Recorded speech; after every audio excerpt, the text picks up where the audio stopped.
రైతు పక్షపాతిగా కాంగ్రెస్ ప్రభుత్వం ముందుకెళ్తోందని, ఏడాది కాలంలో ప్రభుత్వం చేసిన కృషితో రికార్డు స్థాయిలో ధాన్యం పండిందని రాష్ట్ర మంత్రి ఉత్తమ్ కుమార్ రెడ్డి పేర్కొన్నారు. బీఆర్ఎస్ ప్రభుత్వం ఓఆర్ఆర్ను అమ్మేసి 1700 కోట్లు కాజేసిందని ఆరోపించారు.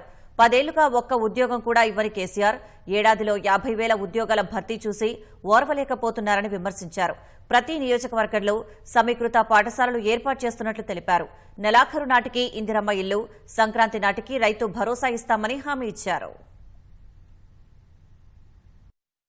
తెలంగాణ రైతాంగం 40 లక్షల మంది రైతులు 66.7 లక్షల ఎకరాల్లో 153 లక్షల మెట్రిక్ టన్నుల వరి ధాన్యం ఒక్క పంటలో పండించిండ్రు. ఇది తెలంగాణలో ఎన్నడగాలే, ఉమ్మడి ఆంధ్రప్రదేశ్లో కాలే, భారతదేశంలో ఏ రాష్ట్రంలో కూడా కాలేదు. ప్రతి గింజ ఎంఎస్పీలో దొడ్డు రకం ఎంఎస్పీకి కొనుగోలు చేస్తున్నాము.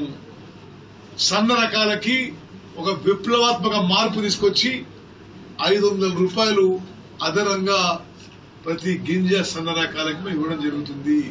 మా ప్రభుత్వం యొక్క ప్రోయాక్టివ్ స్టెప్స్ వల్ల ఈరోజు సన్న రకాల రేటు బయట 3,100 చేరడం అంటే రైతులకు ఎంత మేలు జరుగుతుందో ఆలోచన చేయండి.